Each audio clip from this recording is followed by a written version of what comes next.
I realized I had been erased the moment I overheard plans that did not include me again. Another Christmas decided without my name, without a call, without a pause. What hurt was not the empty chair or the quiet house. It was the certainty with which my absence had become normal.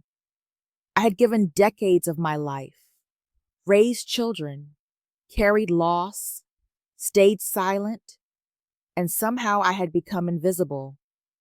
Until one unexpected change shifted the balance of power and forced everyone to see me differently. What followed was not revenge, but reckoning. And it changed everything I thought I knew about family, loyalty, and self-worth. Before we dive into today's story, take a moment to share where you're watching from. We love seeing how our stories bring people together from every corner of the world. Your thoughts and comments are what make this community so special, and we're truly grateful to have you here. If you haven't already, don't forget to hit that subscribe button and turn on notifications so you never miss a new story filled with drama, resilience, and unexpected twists. Now, settle in, get comfortable, and maybe grab your favorite drink because this is a tale you won't want to miss. Let's get started. My name is Margaret Collins. I am 64 years old, and I have been a widow for 7 years. For most of my adult life, I was someone people depended on. I worked as a head nurse at a major hospital in Seattle, Washington, a place where urgency never slept and mistakes carried weight. I learned early how to stay calm, how to absorb pressure, and how to put my own needs quietly to the side so others could function. That habit did not end when I retired. It followed me home, settled into my bones, and slowly shaped the way my family learned to treat me. My husband was the center of our household. He remembered birthdays, organized holidays, and kept our 3 children orbiting the same table, even after they grew into adults with families of their own. When he died, the structure he held together collapsed without noise, like a tent losing its central pole. I stepped into the silence, determined not to add burden to grief that already felt heavy enough. I told myself my children needed space, that adulthood came with distance, that love did not always look like presence. I live alone now in a modest house in the suburbs of Seattle. It is the kind of place that still smells faintly of old coffee and winter rain. My days are orderly and quiet. I wake early, make breakfast, read the news, and take long walks through the neighborhood where people recognize my face, but not my story. Decorations go up every December, but they feel more like routine than celebration.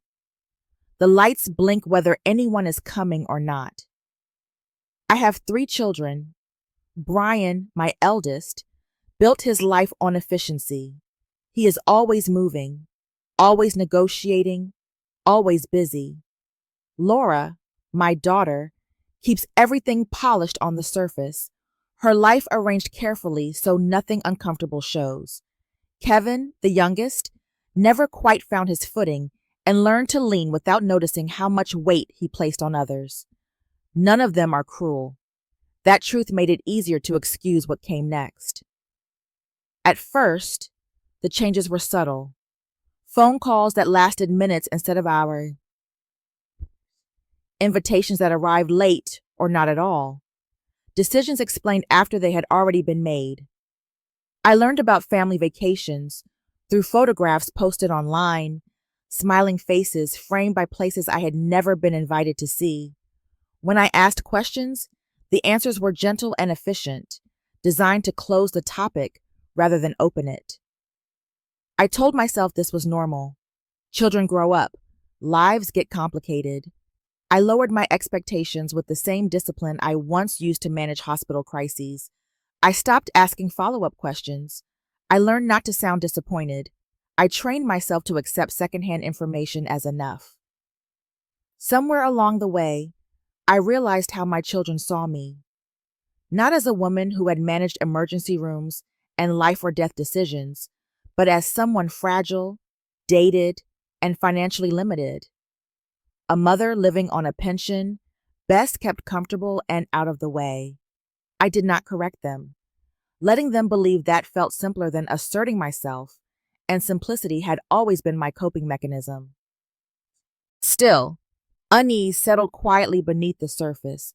Holidays approached with a familiar tightness in my chest, a sense that something important was happening just beyond my reach. I could not yet name the feeling, only that it was growing sharper, more difficult to ignore. As Christmas drew closer that year, I sensed that the distance I had been rationalizing was about to reveal itself for what it truly was, and that once I saw it clearly, I would not be able to unsee it. If you are still watching, and you can already feel how painful it is to be quietly excluded by the people you love most, comment number 1 below so I know you are with me. Because what happens next is where the silence starts turning into something much more dangerous. Now let us move on to Chapter 2. December settled over Seattle with its usual gray patience. The sky stayed low, as if it were pressing down on the city, and the air carried that familiar damp cold that worked its way through the coats and into bones. I decorated my house early, more out of habit than anticipation. Lights went up along the windows, a wreath hung on the door, and a small artificial tree took its place in the corner of the living room. I told myself that if I acted as though something was coming, it might still arrive. For years, I had followed the same unspoken rule with my children. I waited. I waited for them to call, to mention plans, to include me when they were ready. I convinced myself that asking first would feel like pressure, and pressure was something I had spent a lifetime avoiding. When days passed without a word, I supplied my own explanations. Work was busy. The children had school activities. Life moved fast now. Silence, I told myself, did not always mean exclusion. The call came in the early afternoon, unexpected and unguarded. It was from my granddaughter, her face filling the screen with the easy comfort of a child who assumed she belonged everywhere she went. She spoke quickly, excitedly, unaware that she was stepping into something fragile. She asked what I was packing for Christmas, whether I liked snow boots, and if I had ever been to Aspen before. The name landed heavily, out of place in my quiet living room. As she talked, details surfaced without intention. A trip planned weeks in advance, a rented house, gifts already wrapped, everyone going together.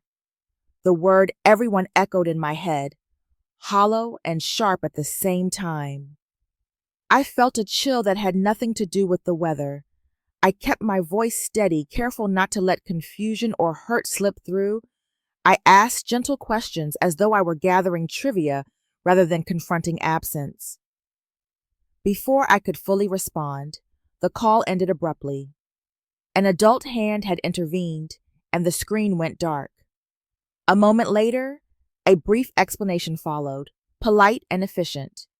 It suggested that plans were still forming, that nothing was final, that there had been a misunderstanding. There was no invitation added, no suggestion that I might join. The conversation closed as neatly as a door clicked shut. I sat there long after the screen went blank, my hands folded in my lap. The house felt unusually still, as if it were listening. It was not the trip itself that hurt. I had lived long enough to understand logistics and preferences. What pierced me was the realization that a complete plan existed without me in it, not postponed, not forgotten, but constructed in a way that did not require my presence at all. As the afternoon faded into evening, memories surfaced uninvited. Other Christmases followed the same pattern, each one explained away with a reason that sounded reasonable on its own.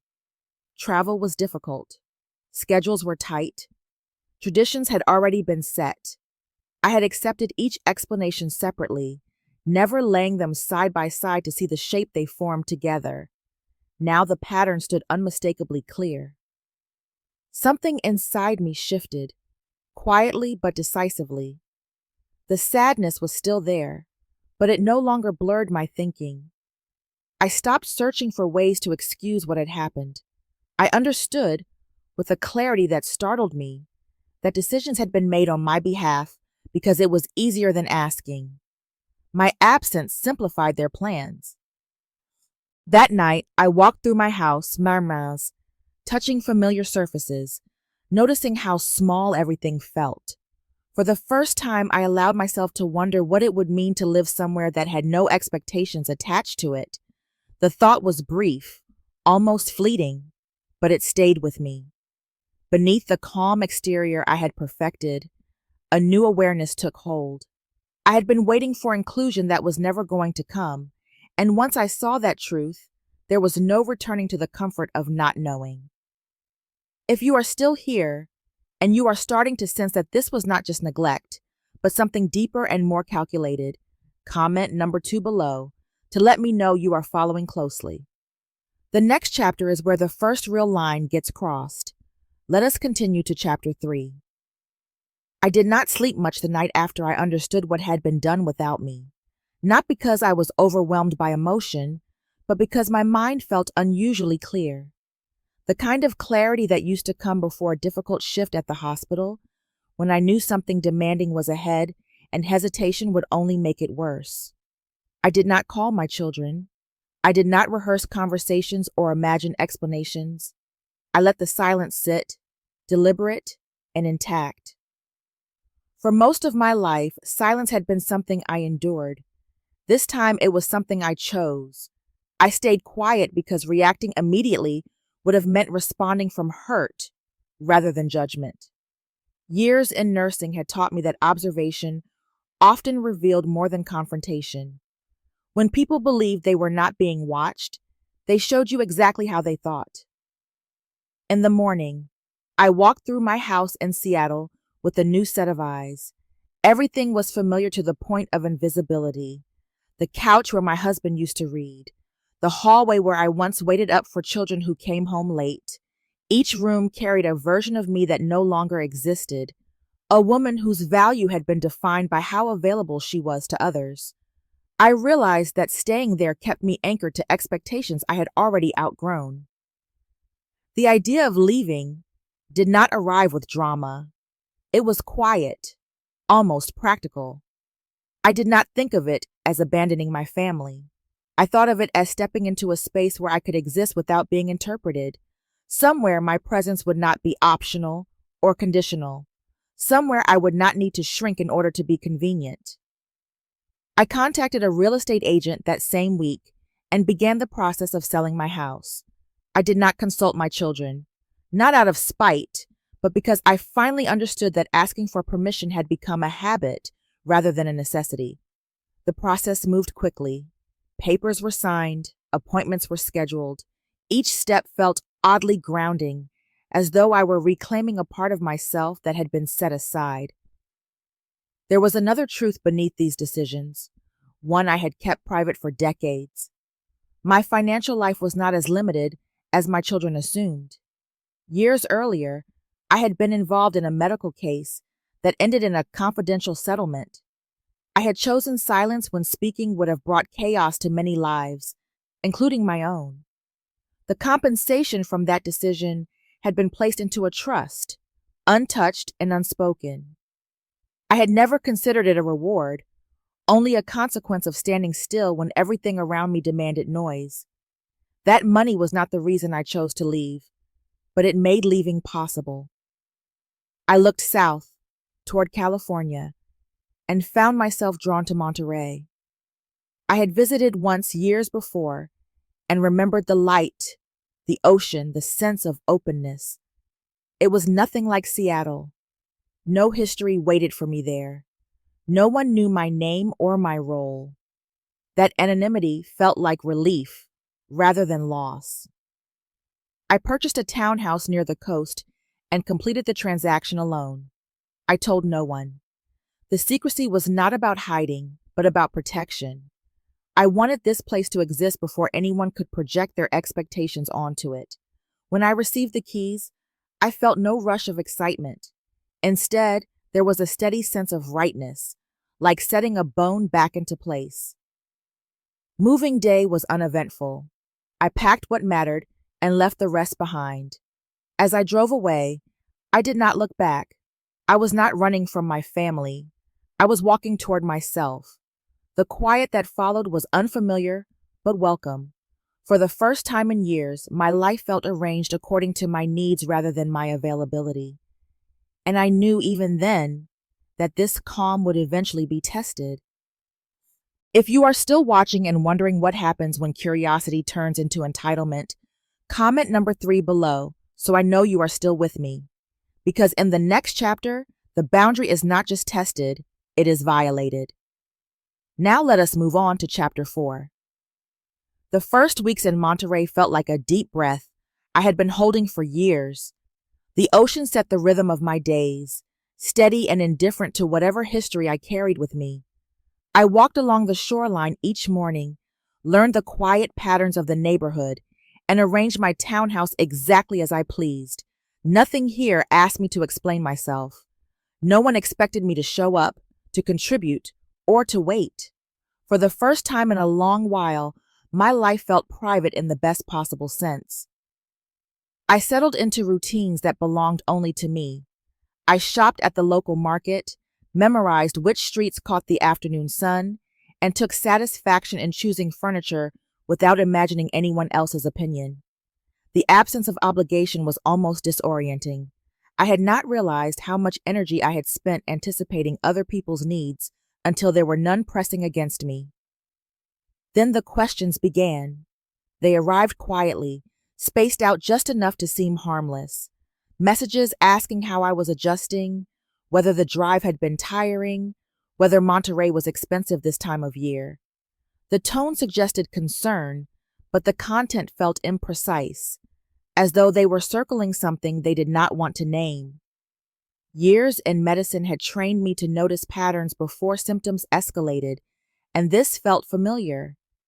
These were not the questions of people checking in. They were the questions of people gathering information. I did not volunteer details. I answered politely, briefly, and without emotion.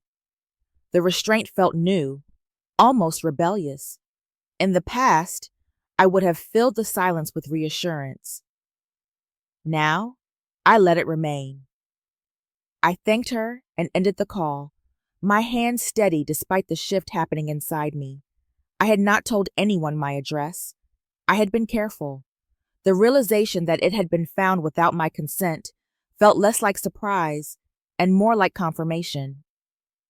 I opened the security application on my phone and reviewed the footage from earlier that afternoon. The images were unmistakable. My children stood on the walkway, gesturing toward the windows, assessing the space with familiar ease. They moved like people who believed they belonged there. I watched as they spoke animatedly, pointing out features, discussing possibilities. Even without sound, their body language told a complete story. They did not behave like visitors. They behaved like stakeholders. As I continued watching, the implications unfolded with unsettling clarity. Their interest was not in me, but in the property itself. I recognized the expressions on their faces, the same practical calculation I had seen in hospital administrators weighing budgets against lives. They were not admiring my home. They were evaluating an asset. I felt the invasion sharply, but I did not panic. I did not call them. I did not announce that I knew. Instead, I sat with the discomfort and allowed it to sharpen my focus. This was not a misunderstanding that could be cleared up with a conversation. It was a continuation of the same pattern that had excluded me from holidays and decisions. Only now the object had changed. I was no longer being ignored. I was being claimed. That evening, I stood in my living room as the sun dropped into the ocean, coloring the walls with fading light.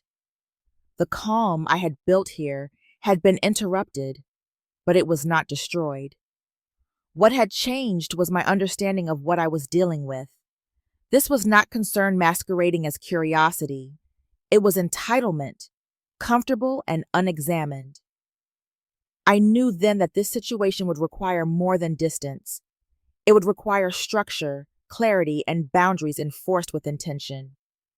I turned off the lights, closed the application, and let the quiet return.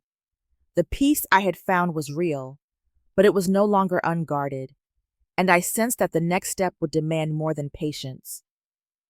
If you are still here and feeling that quiet anger build, comment number 4 below to let me know you are ready for what comes next, because the next chapter is where the truth comes out, and nothing stays hidden after that. Let us continue. The calm I rebuilt in Monterey was never meant to be naive. Once I understood that my privacy had been breached, I stopped treating this as a misunderstanding that might resolve itself. I had spent too many years inside institutions to believe that goodwill alone corrected entitlement. What restores balance is structure, and structure requires preparation. I moved carefully, deliberately, without announcing my intentions. I contacted my attorney first, a woman who had handled delicate matters for me in the past and understood discretion as a professional ethic rather than a courtesy. I told her only what she needed to know. My children had accessed information they were not entitled to, and I expected further escalation. Then I reached out to a former federal medical inspector, someone I had known during a period of my life I rarely revisited. He did not ask why I was calling after so many years. He simply listened.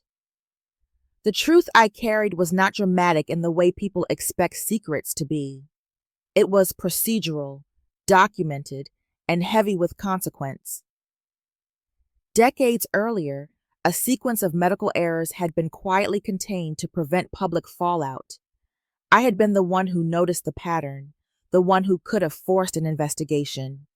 Instead, I chose silence under strict conditions that protected patients and ensured accountability behind closed doors. The resulting settlement had been placed into a trust and sealed by confidentiality. It was never intended to be leverage. It was simply the residue of a decision that demanded restraint. What changed everything was realizing how closely that past now brushed against my present. My daughter's husband had once worked at the very hospital tied to the case. He had not been involved directly, but proximity alone carried implications. The overlap transformed a family conflict into something that required careful boundaries. I understood then that clarity, not confrontation, would be the most ethical response. A few days before Christmas, I received a message announcing a surprise visit. The phrasing was casual, almost cheerful, as though my consent were assumed rather than required. I did not respond. Silence, this time, was not avoidance. It was alignment. I allowed them to come, not because I welcomed the intrusion, but because the moment demanded visibility. On Christmas evening, my living room was composed and orderly. The lights were soft, the space neutral and calm. My attorney and the inspector were present as guests, seated comfortably, unremarkable in appearance. There were no raised voices when my children arrived, no accusations, only a shift in atmosphere as they realized they were not alone and not in control. The conversation unfolded with restraint. My attorney spoke plainly about my role in a historical medical case and the legal obligations attached to it. The inspector clarified the gravity of confidentiality and the consequences of misuse or exposure. There was no embellishment, only facts placed carefully on the table. I watched my children process the information, their confidence dissolving into uncertainty. For the first time, they were not looking at me as a dependent figure, but as someone whose silence had shaped outcomes far beyond their awareness. I felt no satisfaction in their discomfort. What I felt was relief. The weight of being underestimated lifted quietly, without ceremony. I had not revealed the truth to intimidate them, but to correct a fundamental misunderstanding. They had mistaken my restraint for weakness, my privacy for irrelevance. After the truth had been laid out, the room did not erupt the way people imagine confrontations do. There were no raised voices or dramatic exits. What settled instead was a dense, uncomfortable stillness, the kind that follows a diagnosis no one wants to receive. I watched my children absorb what they had just learned, not with anger, but with the clinical attention I had practiced for years. Silence has texture when you know how to read it. Their expressions had changed. Brian no longer looked confident or impatient. Laura's composure wavered, her certainty replaced by careful calculation. Kevin stared at the floor, as though the space between his shoes might offer an answer. For the first time in a long while, they were not interacting with me as a role. They were reacting to me as a person whose life had unfolded beyond their assumptions. What struck me most was not their surprise at the money or the sealed history behind it. It was their realization that everything they had done, every decision made on my behalf, rested on the belief that I would not push back. They had mistaken restraint for compliance and patience for permission. Seeing that error register on their faces felt less like victory and more like correction. I did not revisit old grievances. There was no benefit in listing every holiday I spent alone, or every conversation where my voice had been smoothed over. That accounting would have kept us anchored in the past. Instead, I focused on what came next. I told them calmly that the truth had changed the landscape, and with it, the expectations moving forward. I laid out the choice as plainly as possible. They could acknowledge my autonomy, respect my boundaries, and accept that access to my life required invitation rather than assumption. Or they could continue as before, treating my silence as a resource to be exploited. I did not frame this as punishment or reconciliation. It was simply the reality of cause and consequence. One path led to a relationship rebuilt with intention. The other led to distance enforced by necessity. Then I stopped speaking. I did not ask for promises or reassurance. I had learned long ago that pressure distorts sincerity. The space I gave them was not kindness or cruelty. It was a test of character. In that quiet, each of them had to confront not what they felt, but who they had been. Predictably, there were attempts to soften the moment. Explanations surfaced, offered carefully, as though wording might dilute impact. There were gestures toward apology that hovered without landing. I listened without interruption, not because I agreed, but because I needed to see whether those words carried weight or merely filled air. I had accepted too many apologies in my life that were designed to restore comfort rather than correct behavior. I made it clear that remorse without recognition meant nothing to me. An apology offered to close a conversation was not the same as accountability that changed conduct. I was not interested in being reassured. I wanted to be respected. The distinction mattered more than they realized. Inside, something unexpected had shifted. I was no longer afraid of losing them. That fear had shaped too many of my choices, convincing me that endurance was the same as love. Standing there, I understood that my willingness to accept neglect had never protected the relationship. It had only preserved imbalance. Letting go of that fear felt like setting down a weight I had carried without noticing. I did not demand an answer that night. Decisions made under pressure tend to unravel. What mattered was that the choice now existed, visible and unavoidable. They would either adjust or retreat, and either outcome would tell me everything I needed to know. As they prepared to leave, the atmosphere remained unsettled, but something fundamental had changed. The old order, built on assumption and access, had fractured. I watched them go with a steady calm, aware that whatever followed would not be determined by habit. The future would be shaped by intention, starting with theirs, and anchored firmly in mine. If you are still watching, and you believe that boundaries mean nothing without consequences, comment number 6 below, so I know you are with me. Because now comes the fallout, and it affects everyone involved. Let us move on to Chapter 7.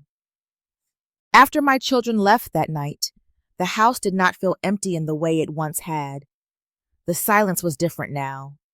It was settled, resolved, no longer weighted with anticipation. I did not replay the conversation or wait for messages that never came. I had said what needed to be said, and for the first time I understood that the aftermath was not mine to manage. The days following Christmas unfolded with an unfamiliar steadiness. There were no probing questions, no carefully worded check-ins disguised as concern. The quiet that followed was not neglect. It was reaction. I recognized it for what it was, the pause that comes when people realize the ground beneath them has shifted and they are unsure where to step next.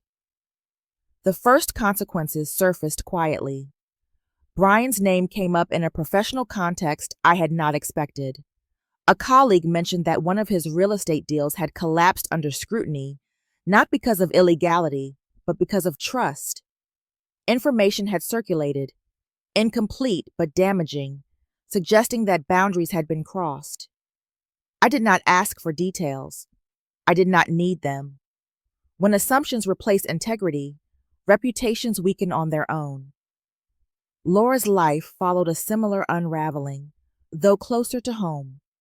Tension entered her marriage in ways she could no longer smooth over. Questions she had avoided were now unavoidable. I sensed the strain not because she told me, but because she stopped pretending everything was fine. Silence, in her case, spoke louder than reassurance ever had. Kevin surprised me the most. He withdrew completely.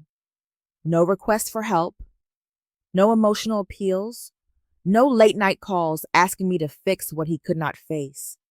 At first, I worried. Then I recognized what was happening. He was standing on his own discomfort, perhaps for the first time, without reaching for me as a safety net. It was not abandonment. It was growth, even if it came wrapped in struggle. Throughout it all, I remained still. I did not intervene, clarify, or soften the impact. This restraint was not punishment. It was respect for the process I had initiated. For years, I had absorbed consequences meant for others, smoothing edges, offering explanations, making myself smaller so no one else would have to feel discomfort. Stepping back now was an act of discipline, not detachment. I formalized the final boundary shortly after the new year. With my attorney, I revised my estate plans. My children were not erased, but the assumption that inheritance was guaranteed disappeared. The largest portion of my assets was redirected into a medical scholarship fund bearing my husband's name, dedicated to nursing students who demonstrated ethical courage. The decision felt measured, not emotional. My legacy would reflect my values, not my bloodline alone. The response from outside my family was unexpected. Former colleagues reached out. Professionals who remembered me from earlier chapters of my life expressed respect, even admiration. In those conversations, I was not framed as a mother or a widow, but as a woman who had acted with principle and consistency. It reminded me how narrow my world had become when I allowed myself to be seen only through my children's eyes. Privately, my emotions were complex. I did not feel satisfaction in watching my children struggle. There was grief in recognizing how fragile their foundations had been, but there was also clarity. Love did not require me to shield adults from the consequences of their choices. Caretaking had its limits, and I had crossed them long ago without noticing. As winter eased into early spring, my days filled with things that had nothing to do with my family's orbit. I volunteered at a local clinic, attended lectures, built friendships that did not depend on obligation. The structure of my life shifted away from waiting and toward intention. Looking back, I understood that consequences do not need to be enforced to be effective. Sometimes they simply need to be allowed. The old order had depended on my silence. Without it, a new balance was emerging, uncertain but honest. And for the first time, that felt like progress rather than loss. By the time spring settled fully over Monterey, the sharp edges of winter had softened, and so had the aftermath of everything that followed Christmas. The crisis had passed, not because it was resolved, but because it no longer dominated my days. What remained was space. Space to decide what I would build next without reacting to anyone else's expectations. My life stopped revolving around waiting. I no longer measured time by unanswered messages or assumed obligations. Instead, my days filled themselves naturally. I volunteered twice a week at a local clinic, where my experience mattered and my presence was neither taken for granted nor questioned. I walked along the coast in the mornings, letting the sound of the water steady me. I joined a small reading group, not because it filled a gap, but because I wanted the company of people who met me where I was, without history attached. What surprised me most was how easily new relationships formed once I stopped introducing myself through my family. In Monterey, I was not someone's mother or someone's widow. I was simply Margaret. People learned who I was through conversation, not assumption. They asked questions and waited for answers. They listened. That simple exchange felt restorative in a way I had not anticipated. Gradually, my children began to reach out again. The difference was subtle but unmistakable. Messages were phrased as questions rather than declarations. Plans were suggested instead of announced. There was hesitation now, an awareness that access to my time and space was no longer automatic. I noticed it without commenting. Respect does not need to be acknowledged aloud to be recognized. When we did see each other, it happened on terms that felt balanced. Invitations were clear, boundaries were understood without explanation. I did not rush to reassure anyone that everything was fine. I allowed silence when silence was appropriate. The absence of urgency changed the tone of every interaction. Internally, I made an important distinction. Reconnection did not mean returning to the way things had been. I was not interested in reconciliation that required me to minimize myself again. What I was open to was something different, something steadier. A relationship built on mutual awareness rather than habit. Choosing that path meant accepting that not every connection would survive the change, and that was a risk I was finally willing to take. My understanding of family shifted quietly. It was no longer defined by obligation or proximity alone. Family, I realized, was any relationship that allowed room for honesty without penalty. It required effort from all sides, not just endurance from one.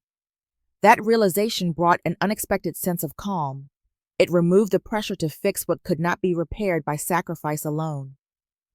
I noticed changes in myself as well. I spoke more directly. I paused less often before expressing an opinion. I no longer softened truths out of fear that they might push someone away.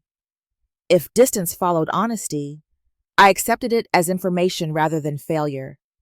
That acceptance was new, and it felt like strength rather than resignation. As the year moved forward, thoughts of the next Christmas surfaced naturally, without dread or anticipation. I did not know who would be at my table or where I might spend the day. For the first time, that uncertainty did not trouble me. I understood now that belonging was not something granted by others. It was something I could claim by honoring myself first. If you are still here and you want to see how this story truly ends, comment number 8 below to let me know you made it this far. The final chapters are not about revenge, but about something far more powerful. Let us move toward the conclusion. By the time December returned, nearly a full year had passed since everything changed. I noticed the difference not in grand moments, but in the absence of tension. My days no longer carried the quiet arithmetic of disappointment, the habit of subtracting myself before anyone else could. Life in Monterey had settled into a rhythm that felt intentional rather than reactive. And as Christmas approached, I felt neither dread nor longing. I felt prepared. The season arrived gently here. The air was cool but not biting, the evenings clear, the lights softer than I remembered from Seattle. I decorated my home with restraint, choosing what pleased me rather than what signaled obligation. A wreath on the door, candles on the table, music low enough to leave room for the conversation. Nothing waited to be filled, nothing needed proving. I decided to host a small gathering, not as a statement, but as an expression of choice. I invited people who had become part of my daily life, neighbors who had shared meals and stories, colleagues from the clinic, friends who knew me without footnotes. The invitations were simple, offered without expectation. Whoever came would be welcome. Whoever did not would be missed without resentment. A few days before Christmas, messages arrived from my children. The tone was careful, respectful. One asked whether it would be appropriate to stop by, emphasizing that the timing was entirely up to me. I sat with the request before answering, not because I felt uncertain, but because I recognized the weight of the moment. When I replied, it was with clarity and ease. The door was open, but only because I chose to open it. On Christmas Day, the house filled gradually. Conversations unfolded without urgency. There was laughter, but also space. No one competed for attention or attempted to reclaim old roles. When my child arrived, it was as a guest, attentive and observant. I noticed the shift immediately. There was no assumption of ownership, no effort to take control of the room, just presence. What struck me most was how natural it all felt. Not perfect, not healed in any dramatic sense, but honest. The distance that remained was not cold. It was respectful. I did not feel the need to perform warmth or forgiveness. I simply allowed the day to be what it was. As evening settled in and guests began to leave, I stood alone in my living room, listening to the quiet return. There was no ache in it this time, only completion. This Christmas did not belong to tradition or expectation. It belonged to me. I understood then that the journey I had taken was not about reclaiming a place in my family. It was about reclaiming myself. Whatever relationships continued from here would do so on that foundation. And for the first time in many years, that felt like more than enough. After everything settled, after the holidays passed and the conversation softened into something manageable, I found myself looking back with a clarity I did not have before. The story I once told myself was simple, that I had been forgotten, overlooked, set aside. The truth turned out to be more uncomfortable and more empowering. I had participated in my own erasure by believing that patience was the same as love. What changed my life was not money, or secrecy, or even confrontation. It was the moment I stopped accepting a role that required me to stay quiet to be tolerated. I learned that power does not come from winning arguments or proving worth. It comes from deciding what behavior you will no longer make room for. Boundaries did what explanations never could. For years, I confused love with self-sacrifice. I believed that if I gave enough, waited long enough, and asked for little enough, I would be included. What I did not see was how that pattern taught others that my needs were optional. Love that requires you to disappear is not devotion. It is abandonment dressed up as virtue. The truth I had carried for so long was never meant to be a weapon. It was simply a mirror. When it finally surfaced, it forced everyone involved to see themselves without the comfort of assumption. Some relationships adjusted, others could not. I learned to accept both outcomes without bitterness. If there is one message I would offer to anyone who sees themselves in my story, it is this. It is never too late to step out of a version of yourself that no longer fits.